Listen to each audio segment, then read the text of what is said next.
Hello दोस्तों, welcome to my YouTube channel daily Shiksha. दोस्तों, अभी रिसेंटली एक तगड़ा सा भूकंप आया जिसने अभी नेपाल में बहुत ज़्यादा तबाही मचाई है ना। हमारे भारत में भी वो अभी दर्ज किया गया। तो आज हम भूकंप के बारे में देखते हैं कि भूकंप होता कैसा है, भूकंप मतलब आती क्यों है, भूकंप से कौन कौन सी तरंगें निकलती और हम भूकंप को नापते किस पे, ये कैसे पता चलता है कि कितनी तीव्रता का भूकंप था। तो आइए आज का लेक्चर शुरू करते हैं। दोस्तों, सबसे पहले तो ये जानते मतलब भूकंप का अध्ययन विज्ञान की किस शाखा में करते हैं हम। जैसे वनस्पति का अध्ययन हम बॉटनी में करते हैं ना, जिसे बॉटनी बोला जाता है, वनस्पति विज्ञान है ना।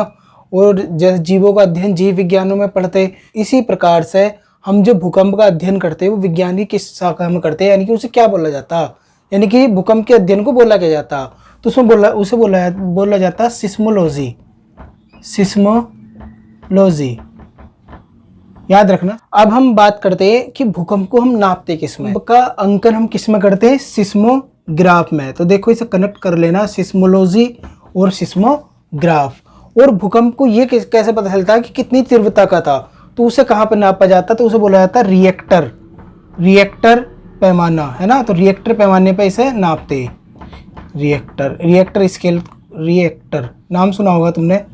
रिएक्टर स्केल एक तो ये हो गया भूकंप को नापने का पैमाना, रिएक्टर स्केल। एक हो गया मार्केली स्केल होता है, और एक रोसी भी आता है पैमाना होता है, वो भी भूकंप को नापने का काम करता।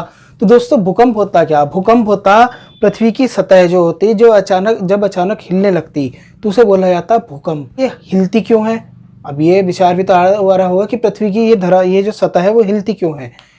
ये हिलती निम्न कारणों से हिलती। जैसे एक तो हो गया ज्वालामुखी विस्फोट के कारण ये क्या भूकंप आते हैं, जैसे ज्वालामुखी से अचानक लावा निकलने लगता वो। दूसरा कारण क्या हो गया कि जैसे परमाणु परीक्षण किए जाते हैं उसकी वजह से ही भूकंप आता।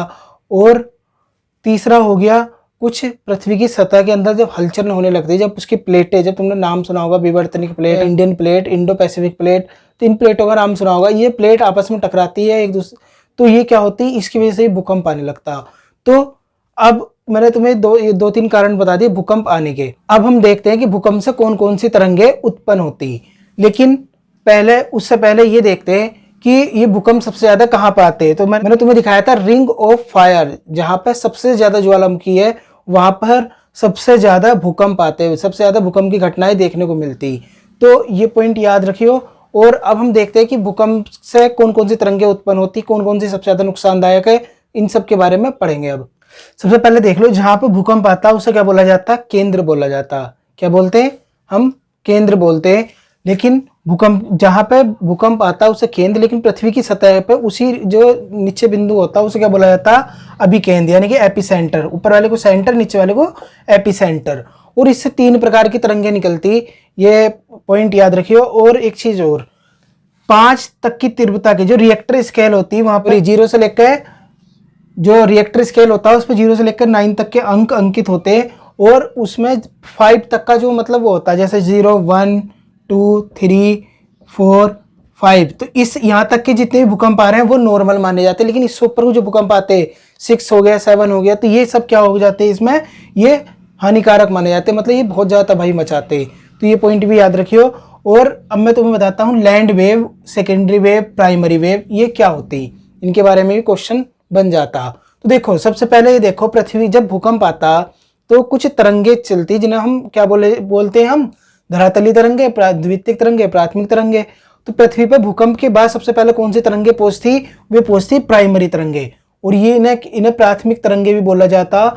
ये ठोस, द्रव, गैस किसी भी माध्यम से होकर गुजर सकती है। देखो, ये सबसे पहले पहुंच रही, ये वाली तरंगे सबसे पहले पृथ्वी पर पहुंचती, तो समझो इसकी तीव्रता सबसे ज्यादा होगी किससे, लैंड से और सेकेंडरी से, धरातलीय तरंगों से और द्वितीयक तरंगों से। इनकी जो स्पीड होती वो ज्यादा होती। ये थोड़ी ये कम हानिकारक होती, लेकिन ये ठोस, द्रव, गैस तीनों जो कंडीशन है उनसे होकर गुजर सकती। बात करते हैं हम सेकेंडरी वेव की, जिसे बोला जाता है द्वितीयक तरंगे। ये थोड़ी सी इनकी जो स्पीड होती है, यानी इनकी जो तीव्रता होती है वो प्राइमरी से तो कम होती, लेकिन लैंड से ज्यादा होती। यानी कि धरातलीय तरंगों से इनकी तीव्रता थोड़ी ज्यादा होती, लेकिन प्राइमरी वाले से कम होती, यानी कि बीच की तरंगे हो गई है। और ये केवल ठोस माध्यम से होके ही गुजर सकती, किससे, ठोस माध्यम से। तो ये पॉइंट याद रखियो, ये ठोस, द्रव, गैस तीनों से, और ये ठोस से ओनली। और अगर हम बात करते हैं लैंड वेव की, तो ये खतरनाक, सबसे ज्यादा खतरनाक तरंगे होती ये केवल धरातल पर चलती। याद रखना, इस तरीके से धरातल पर चलती है और अपने सामने जितनी भी इनके सामने चीजें आती उन सबको ये मकान को ध्वस्त कर देगी। ये कोई पेड़ आ गया, पेड़ को ध्वस्त कर देगी, कोई बिल्डिंग है, सबको उसे ध्वस्त करती चलती है। सबसे खतरनाक ये होती है लैंड वेव। तो भूकंप आने के बाद में जो सबसे बाद में ये वाली तरंगे आती, ये नुकसान पहुंचाती। तो ये पॉइंट भी याद रखियो। तो ये मैंने तुम्हें भूकंप के बारे में बताया। भूकंप अगर समुद्र के अंदर आता तो क्या होता है, उससे सुनामी उत्पन्न होती है। यानी कि तुमने देखा होगा समुद्र का सुनामी क्या होती है, समुद्र का पानी क्या होगा, ऊपर उठ के इस तरीके से ऊपर उठेगा, आगे बढ़ेगा, इस तरीके से ऐसा होता होता है यहाँ आके गिर जाएगा, है ना। इस तरीके से ऊपर उठ के आगे बढ़ता है, तो इसे क्या बोला जाता है, सुनामी बोला जाता है। और ये तब होती जो ये भूकंप समुद्र के अंदर आता। तो तुमने सुना होगा 2004 की सुनामी जब आई थी, सुना होगा नाम, तो कभी अखबार न्यूज़पेपर में पढ़ा होगा, या जापान में सुनामी आती रहती उनके बारे में सुना होगा। तो उसका कारण ये है कि समुद्र के अंदर वो भूकंप आता, तो उसकी वजह से सुनामी आती, सुनामी लहरें जो होती उठती है। और जो भी तो पता है, इनकी जो सुनामी लहरें होती, इनकी हाइट ना 2 मंजिला मकान से भी ऊंची होती है। कभी कभी तो तुम सोच लो 2 मंजिल तुम्हारा मकान होगा, उससे भी ऊंची ऊंची ये लहरें समुद्र की अचानक ऊपर उठ के इस तरीके से चलने लगती धरातल की तरफ।